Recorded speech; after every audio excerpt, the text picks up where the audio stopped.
This is the sixth day of this August 1980, 7 days Hashin. And today we will read about the life and some of the writings of Zen Master Hakuin. We will read alternately from the Tiger's Cave by Trevor Leggett, particularly his biography, and then from Yampolsky, Zen Master Hakuin, selected writings.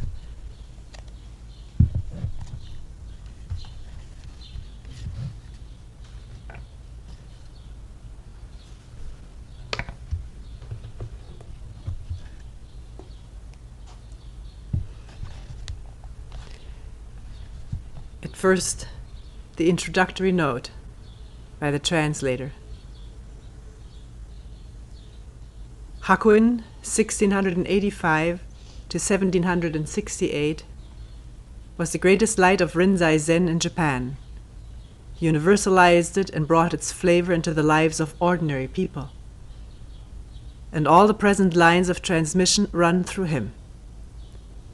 The pattern of his spiritual life is thus of great importance in understanding Rinzai Zen. Yasen Kana, from which we will read later, which can literally mean idle talk in a boat at night, is an account of a spiritual crisis and its solution, and a most illuminating Zen text, spiritual crisis in Hakuin's life. He had many spiritual crises. This and several other important works of Hakuin are in Japanese, accessible to the general public, whereas most Zen works of the time were in Chinese. So what he needed to do is write in the Japanese vernacular so ordinary people could hear it and practice it, understand it. At least start with understanding the words. You have to start by understanding the words about it before you can go about practicing it. Hakuin left his home when he was 15 in order to take up a religious life.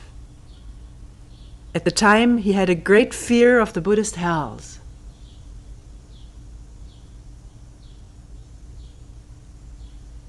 He studied the Lotus Sutra, the most important one for the Japanese Buddhism, and his doubts crystallized around the sutra.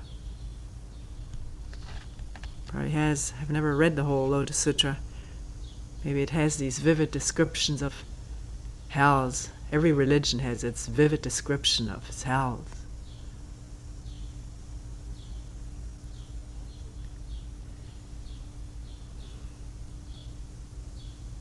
Also, his doubts crystallized round the tragic death of a Chinese Zen master named Ganto. This master remained in his temple when others had fled before a gang of brigands. One of them ran a spear through him. Ganto's expression didn't change, but he gave a great cry as he died, which was heard for miles.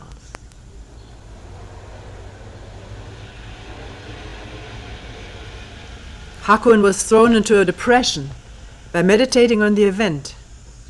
If even Ganto, spiritual genius of his age, could not save himself from death at the hands of a brigand, and probably couldn't save himself from crying, shouting,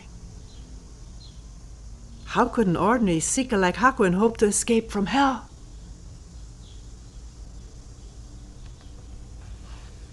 In parentheses here it says, the Dentoroku Zen history says that the teacher Ganto had always told his disciples, when I go, I shall go with a great shout. A fact which may or may not have been noticed by Hakuin.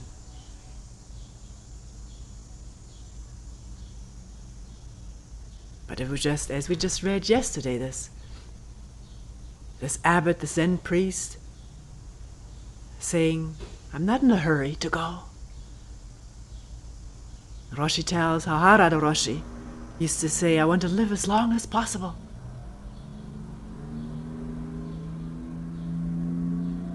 Which which may or may not imply a fear of death.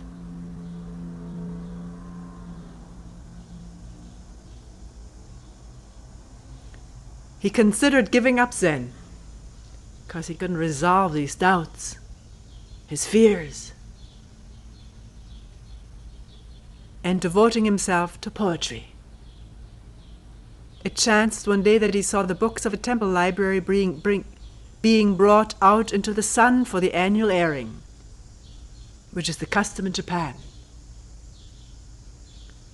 It seems a beautiful custom to give books some sunshine and air. They need it. He closed his eyes and walked towards the piled up books, extending 2 fingers so that he should pick up just one. When he examined it, he found he was holding a Zen book. Opened it at random, and he came on a passage relating how Abbot Jimyo, sitting long hours in meditation, when all the rest were all asleep, was invaded by the demon of sleep. The abbot drove a gimlet into his thigh in order to keep awake. Hakwon found new inspiration in this revelation and practiced meditation sitting assiduously. After a very hard life for some 4 years, he was at the Ainganji temple meditating at night on the Koan Mu, and in the day listening to the teacher's sermons on human and divine vision. When the course of lectures ended, Hakwon went quite alone to meditate day and night. After some days, he passed into a state beyond thought and concept. Hakwon's writings repeatedly refer to this kind of experience. He compares it to being inside a diamond or a jar of lapis lazuli, or sitting frozen to death in a field of ice. Now, just because Hakwon came to this experience, now not everybody think, will I come to this at least today or tomorrow? Everybody has different experiences. Experiences don't matter. Everybody is constituted differently.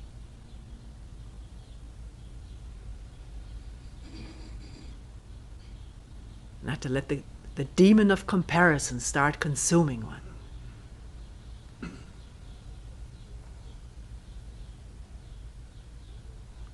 On the evening of the 10th day, the distant sound of a temple bell seemed to reverberate in his ears like the rushing of a flood, and the trance was broken. He had a flash of realization and found that he himself was Ganto, with not a hair-tip harmed, passing through the 3 worlds. He shouted, "Why, the world is not something to be avoided, nor is nirvana something to be sought after.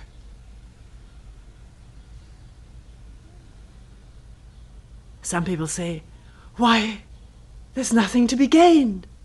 And others say, why, there's nothing to be lost.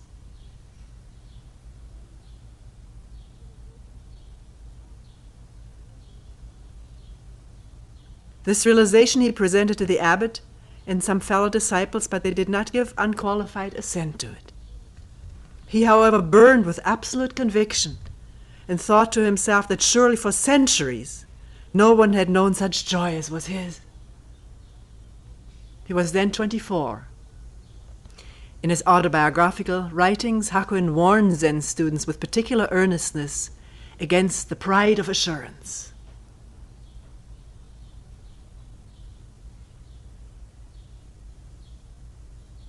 Actually, very often the pride comes later.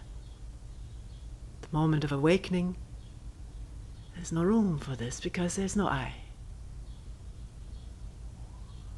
But then thought comes up again, hey, what did I do?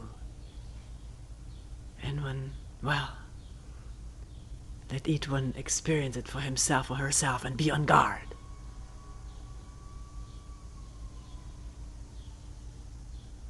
Be on guard, not just out of general principle, but to see the consequences all of such thoughts.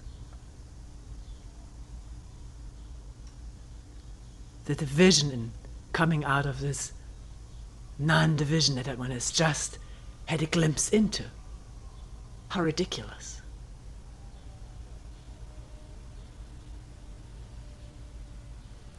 A disciple of the teacher Shoju recommended him to seek in that quarter, and he came under the hammer of a master who utterly smashed his self-satisfaction.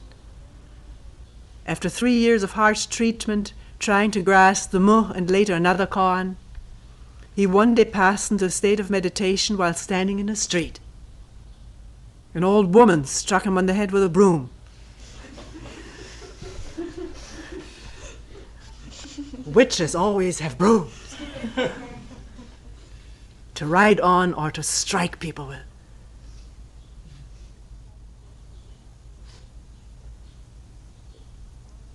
And as his trance broke, he again had the great joy. His koan was clear to him. Rushing home, he was received by the teacher with the words, "You're through." I think there was another version in another book.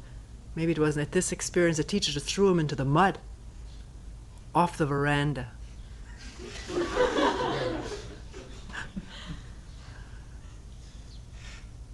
One doesn't stay clean very long.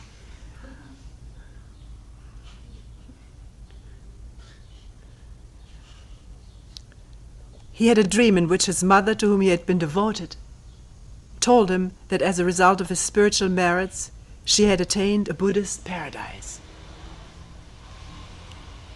Soon afterwards, he left to attend on a former teacher who had fallen ill. Shoju, who died afterwards and whom he never saw again, warned him not to be satisfied with a small thing, but to perform the practice after Satori. He also told him to try to make 1 or 2 good Zen students, 1 or 2, and not to hope for more.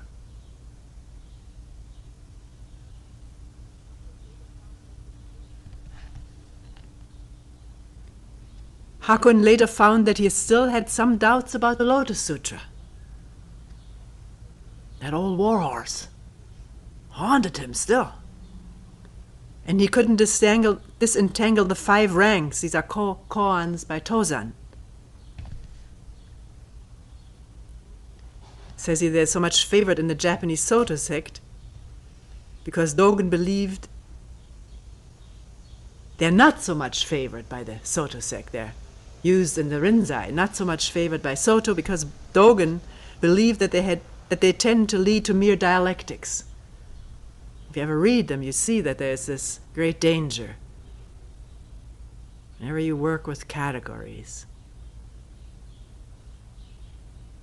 then immediately people want to put themselves into them. Climb right in. Which one do I belong to? Which one does he or she belong to? The strong training we've had. Because with this our associated love for being in a high category, approval, esteem, fear of being in a low one, superiority, and can look down from the lower one from the higher one down to the lower one. All kind of pseudo pleasures go with these categories. And they're all elusive.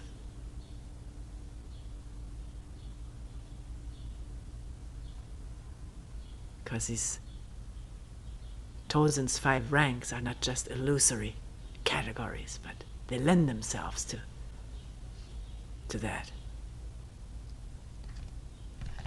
Hakuin studied them under a senior disciple of Shoju. There followed another great crisis, which is the subject matter of Yasen Kana, that writing, which we will come to later. When that was over, Hakuin for several years practiced meditation in isolation under conditions of extreme austerity as his practice after Satori. He was now full of extraordinary energy of body and mind. He was studying the sutras, and the phrase is quoted, "The ancient teachings illumine the heart, and the heart illumines the ancient teachings."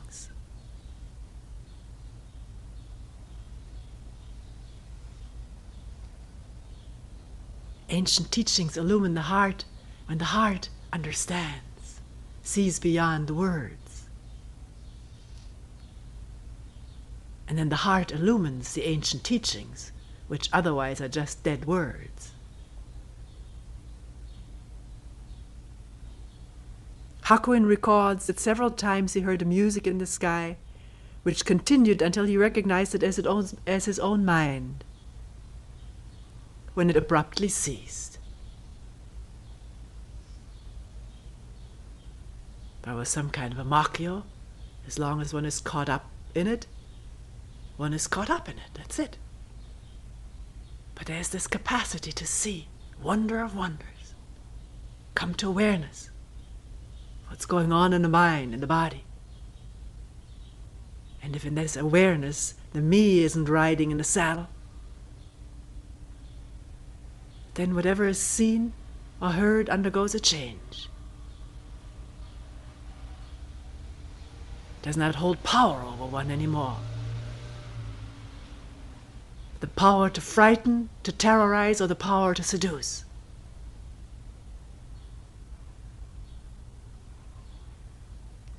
Another time, and listen, another time, this was already after all these satori's, he found himself overwhelmed by fear, which he finally managed to dissipate through the meditation. By what is this fear experienced? When one has worked for years in Zen, then one has developed the instrument to work with these things. And the understanding that they must be worked with, they cannot be run away from forever.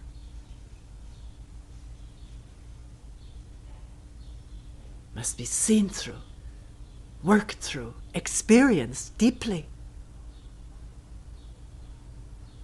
In all their pain and agony.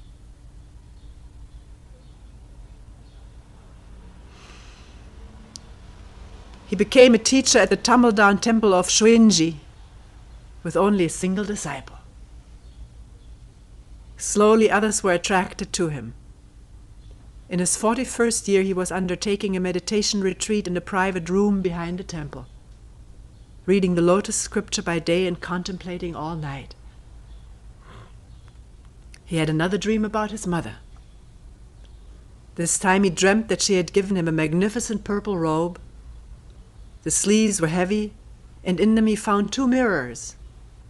The right-hand one flawless and brilliant, but the other in the left sleeve dull like the bottom of a saucepan. As he took the second one in his hand, it suddenly blazed with light, outshining the first 1,000,000 times. After this, relates Hakuin, looking at the things of the world was like looking at my own face. And for the first time I understood how it is the Buddha eye that sees the Buddha nature.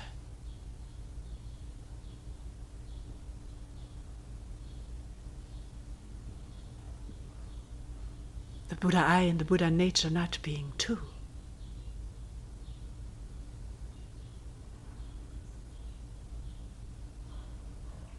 The next year he was sitting at night reading the Lotus Sutra. Couldn't put it down. There's some books which really grip one. One needs to read them over and over. And always something new is discovered, not in the book, but within oneself.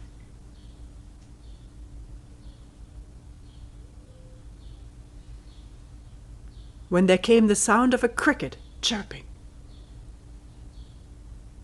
Suddenly he found he had penetrated into the uttermost depths of the sutra. The meaning of the ordinary daily life of his teacher Shoju was revealed. And he saw that he had been mistaken over his great Satori realizations. This time there was no great reaction in the body-mind instrument.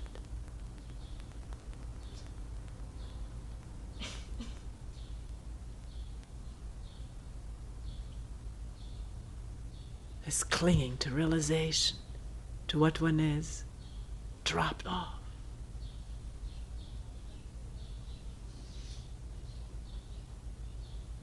In the biographical writings summarized above, we see that Hakuin passed through several spiritual crises, some of them koan riddles given formally by a teacher and others personal to him. More than once he had apparently conclusive satori, but found himself mistaken. Maybe he wasn't mistaken, but clinging to it was the mistake. Because in retrospect, all kind of stuff creeps in. The memory is never the real thing. And the real thing cannot be held or arrested. It's a living thing. And living things die, come to an end. There always be something new and fresh.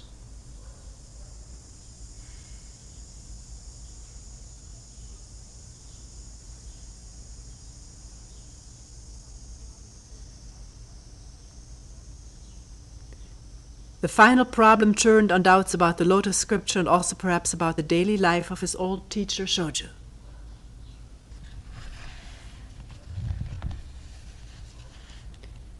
Now we start reading from Yasen Kana by Hakuin.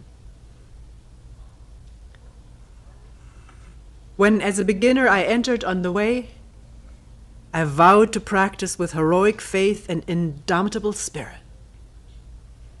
After a mere 3 years of strenuous effort, suddenly one night the moment came when all my old doubts melted away down to their very roots. The age-old karma root of birth and death was erased utterly. And I thought to myself, the way is never distant. Strange that the ancients spoke of 20 or 30 years, whereas I... After some months lost in dancing joy, I looked at my life. The spheres of activity and stillness were not at all in harmony. Don't exactly know what it means, but probably at times he was just frantically active, and at times he was frantically still. There never being any stillness in activity. And movement and stillness. Movement being stuckedness.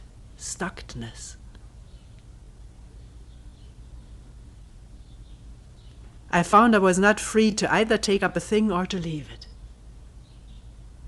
I thought, let me boldly plunge again into spiritual practice and once more throw away my life in it. Teeth clenched and eyes aglare, I sought to free myself from food and sleep. Before a month passed, the heart fire mounted to my head, my lungs were burned out, but my legs felt as if freezing in ice and snow.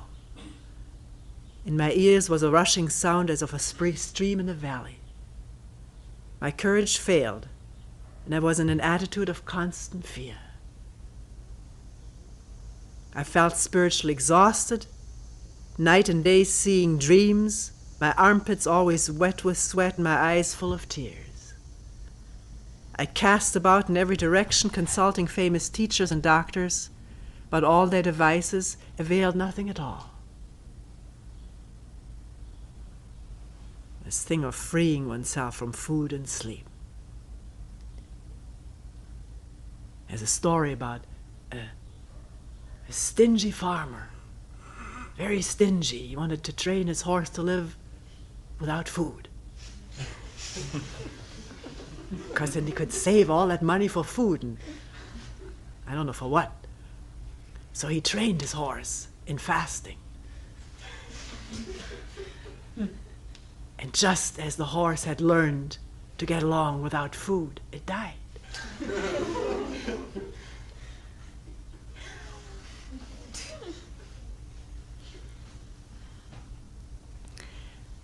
Someone told me, in the mountains of the place called White River, beyond the capital, there is one who dwells in the heights, in the mountains.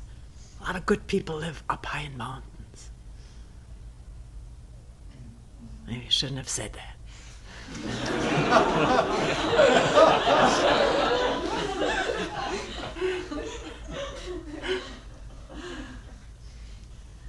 This brings to mind another story of a famous interview with Ramana Maharshi, this great Indian sage is not a good word. You've all heard of Ramana Maharshi, I suppose, who had a hermitage someplace in the mountains. They weren't too high. And he expected that people who came there would at least stay for 5 days. It's probably something like a sesshin there going on. I don't have any description of the details. But this one ardent student came there for 5 days, and he meditated and meditated. And on the 5th day, he just told Ramana in disgust, he says, I meditated in the Himalayas, and there I was really meditating deeply and quietly. Here, it's too noisy, too busy. And Ramana said, if you had stayed in those Himalayas one more day, it would have become too noisy there too.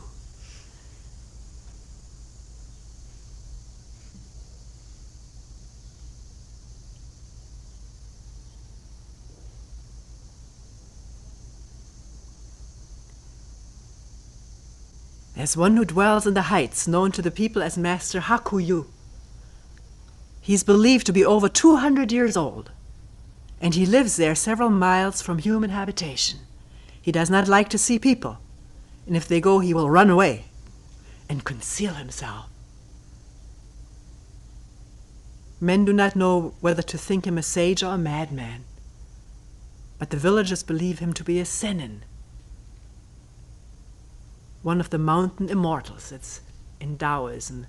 One of the immortals is called a Zenin, with an S. I don't know how you pronounce it, Zenin. They say he was once a teacher of so-and-so, deeply versed in the science of the stars and the lore of medicine. Occasionally, to a seeker who went in true reverence, he has vouchsafed a word, which when pondered afterwards was of great benefit.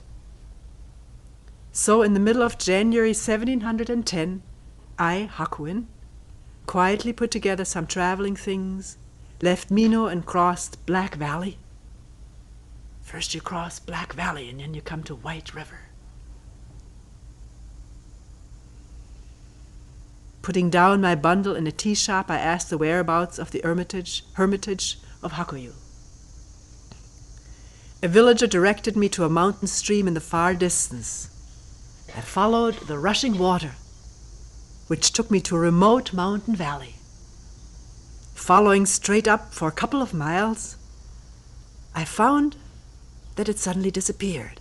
There was no path. And I was at a loss. Unable to go on, I stood in dismay. Helplessly, I sat down on a stone to one side and with closed eyes and joined palms, repeated a sutra. As if by a miracle, there came to my ears a distant sound of blows of an axe. Pursuing the sound deeply into the trees, I came upon a woodcutter. The old man pointed towards the far-off mountain mists, and I made out a tiny patch of yellowish white, now concealed, now revealed by the movement of the haze. That's the reed curtain which hangs before the mouth of the cave of Master Hakuin. At once I tucked in my clothes and began to climb. Now over steep rocks, now pushing through mountain grasses. My sandals, soaked with snow and ice, were freezing. My clothes were wet through with mist and dew. As I toiled on, the sweat poured down, but gradually I came up to the place of the reed curtain. The exquisite purity of the landscape made me feel I had left the world of men. A dread shook my heart and soul, and I was shivering as if stripped naked. I seated myself on a rock for a while and counted my breath up to some hundreds. Then I straightened and tidied my dress and went forward with reverent awe. Peering through the reed curtain, I dimly made out the form of Master Hakuin, seated in meditation posture with his eyes closed. His hair streaked with white fell to his knees. His beautiful complexion was full and clear. A quilted cloth was thrown round him, and his seat was a bed of soft grass. The cave was small, barely 6 foot square. There were no provisions of any kind, but on a low table 3 books: The Doctrine of the Mean, The Classic of Lao Tzu, and the Diamond Sutra. After making my salutations, many salutations, I quietly related the course of my illness and asked for help. In a little, he opened his eyes, looked at me keenly. He said slowly, "I'm just an ordinary man, living out the rest of life in the mountains. I gather chestnuts for food and sleep in company of the tame deer. What do I know about anything else? I'm only sorry that the journey in expectation of a holy man should have been in vain." Again and again I repeated my reverences and my request. Then he quietly took my hand, made a careful examination of my condition, and inspected the bodily openings. His long-nailed fingers smoothed his forehead in a gesture of sympathy. "Your condition is pitiable. By contemplating on truth too strenuously, you've lost the rhythm of spiritual advance. That has finally brought on a grievous malady. And it's something very hard to cure, this Zen illness of yours. Though the sages of medicine frown over your case and put forth all their skill with needle and cautery and drugs, yet would they be helpless. You have been broken by your contemplation on truth, and unless you devote yourself to inner contemplation, you can never recover. Inner contemplation here, as we will soon see, is this working with hara. There's a saying that you rise by the means of the same ground on which you fell. And the Naikan method is an example of that principle. Naikan is this inner contemplation method. I said, be gracious enough to tell me the secret of Naikan, and I will practice it in the temple. His face became solemn, his appearance changed, and he began to speak slowly. So, you are a real seeker. Shall I pass on to you a little of what I heard long ago? It is the secret of replenishing life, and those who know it are few. If you practice it without falling away, you will surely see a marvelous effect in yourself, and it may well be that you will never close your eyes in death.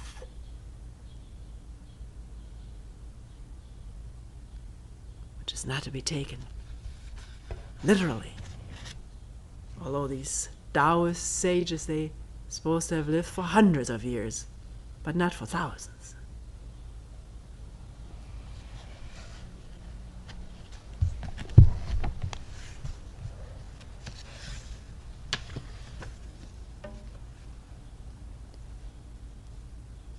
Now we go back to Jampolsky's book on Zen Master Hakuin and read from Orategama number 1, always in sections and in bits and pieces.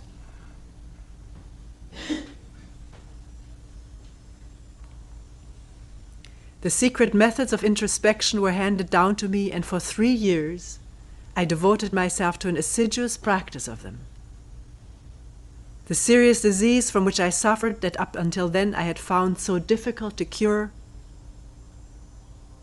gradually cleared up like frost and snow melting beneath the rays of the morning sun. The problems with those vile koans difficult to believe, difficult to penetrate, difficult to unravel, difficult to enter, koans that up till then had been impossible for me to sink my teeth into, now faded away with the passing of my disease. Now please don't all of you think you have the Zen disease. Remember how this Hakuin practiced years and years and years, 3 years there, another 3 years not eating, not sleeping much, in a forest, probably sitting on rocks. And yet, just to listen, not immediately to identify with everything one hears. It's another one of our diseases.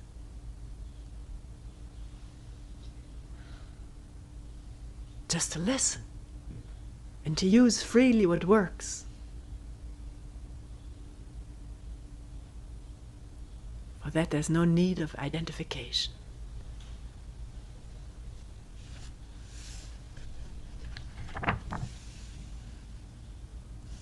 Even though I am past 70 now, my vitality is 10 times as great as it was when I was 30 or 40.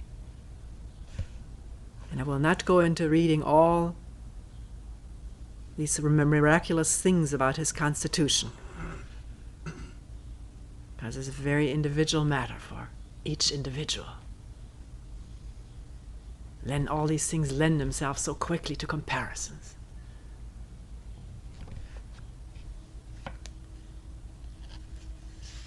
I cannot emphasize enough that the true practice of introspection, which means to work, putting the practice into the hara, working in the hara, this whole area, there'll be more written about it later, is an absolute essential that must never be neglected. The true practice of introspection consists of this contemplation.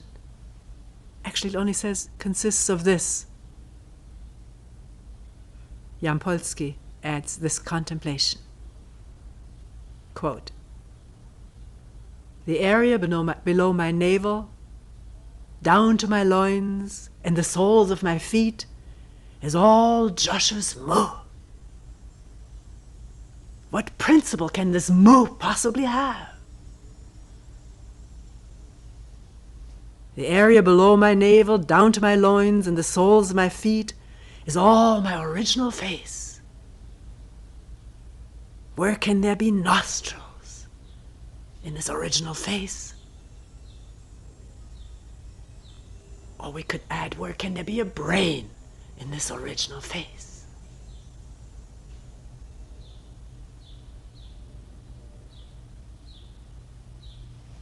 Only function of the brain in this practice is to be quiet and alert and awake. Then it is at its optimum.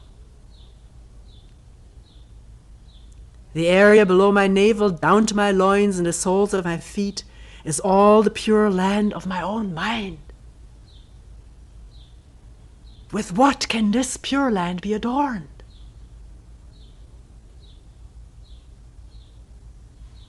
The area below my navel, down to my loins, and the soles of my feet is all the Buddha Amida in my own body. What truth can this Amida preach? The area below my navel, down to my loins, and the soles of my feet is all the village where I was born. What news can there be from this native village?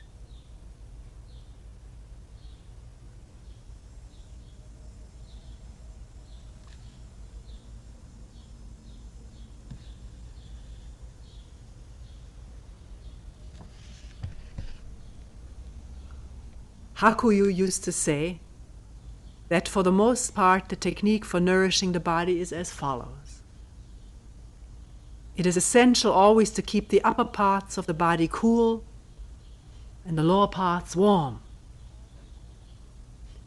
You must know that to nourish the body it is imperative that the vital energy be made to fill its lower part.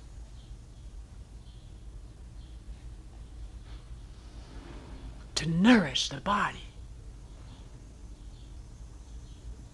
Frequently, people say that the divine elixir is the distillation of the 5 elements, but they are unaware that the 5 elements, water, fire, wood, ears, nose, tongue, and body,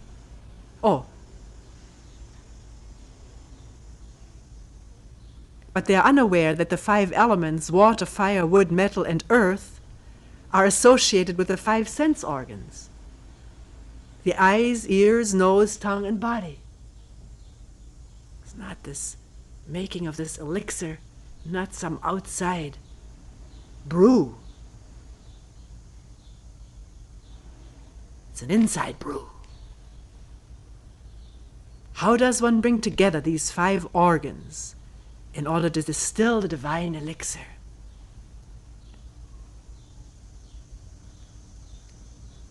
How does it come to be that one sees with the ears and hears with the eyes, that all the senses work as one?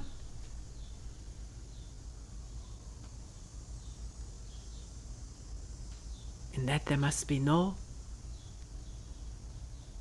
knowing and remembering and describing and words and categories right behind what one sees and hears and feels.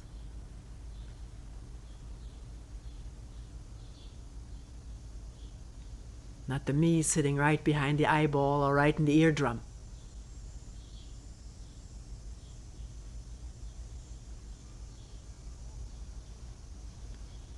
For this, Hakwon says, we have the law of the 5 non-outflowings. When the eye does not see recklessly, when the ear does not hear recklessly, when the tongue does not taste recklessly, when the body does not feel recklessly, when the consciousness does not think recklessly, then the turgid primal energy accumulates before your very eyes. Recklessness here always meaning the clinging, the wanting some more, the not wanting it to end, or the running away.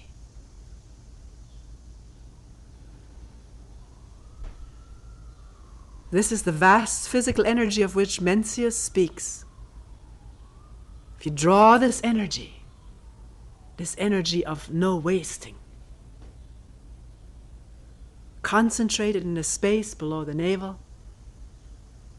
if you distill it over the years, not just in 1 second, over the years,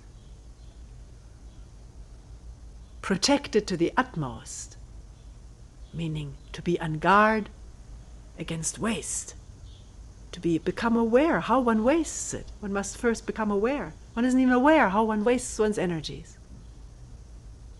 How does one waste them? Leave this question, sit there, and observe in the light of this question how you waste energies.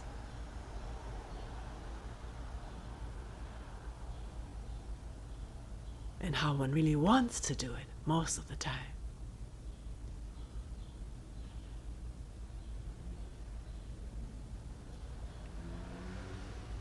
When you protect it to the utmost, nourish it constantly, then before you know it, the elixir oven is overturned. And the whole universe becomes a mass of this great circulating elixir, this great circulating energy.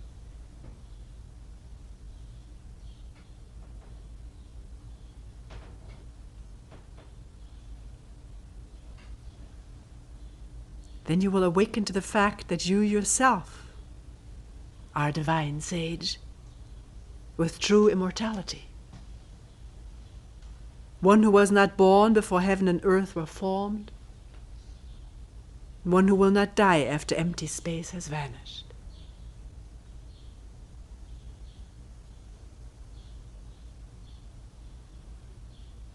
Po Yu Chan said, "The essential thing for nourishing life is to strengthen the physical frame." The secret of strengthening the physical frame lies in concentrating the spirit. When one concentrates the spirit, the energy accumulates. When the energy accumulates, the elixir is formed. When the elixir is formed, the physical frame becomes firm. And when the physical frame is firm, the spirit is perfected, which is an ongoing process, not a fixed end.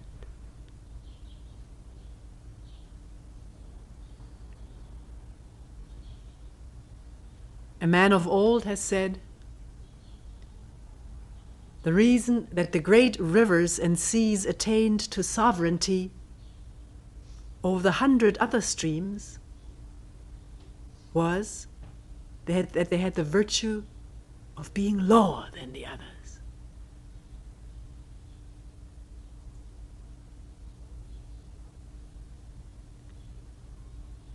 The oceans from the outset occupy geographically a position lower than all other waters.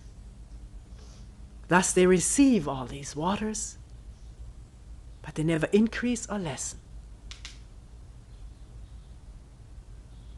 The Kikai is another word for this area, or Tanden, is situated in the body at a position lower than that of the 5 internal organs and ceaselessly stores up the true energy. Eventually the divine elixir is perfected and the status of an immortal is achieved. Well, not to be too concerned about achieving the status of an immortal. What is meant here is not living forever, but life goes on forever.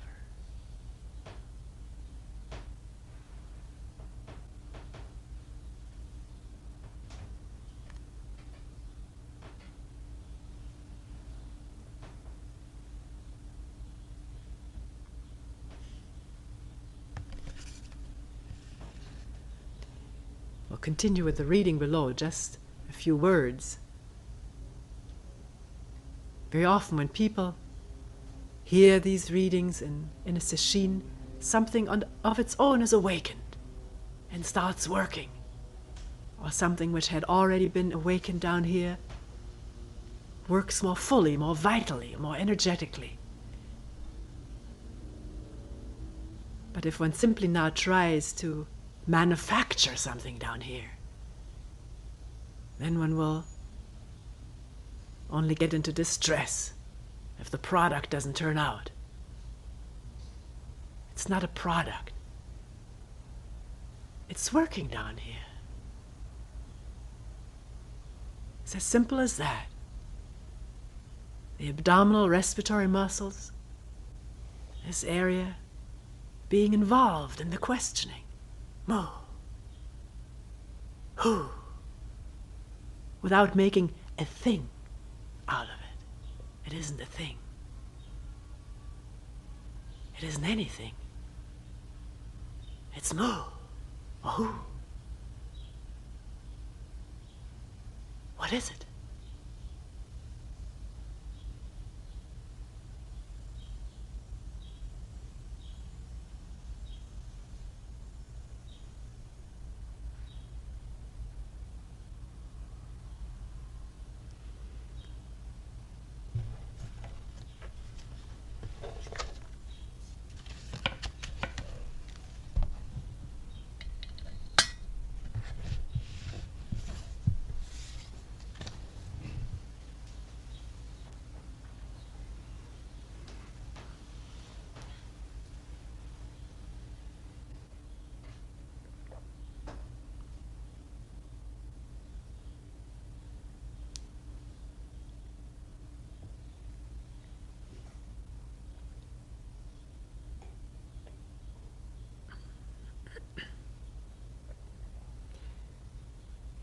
We will now recite the 4 vows.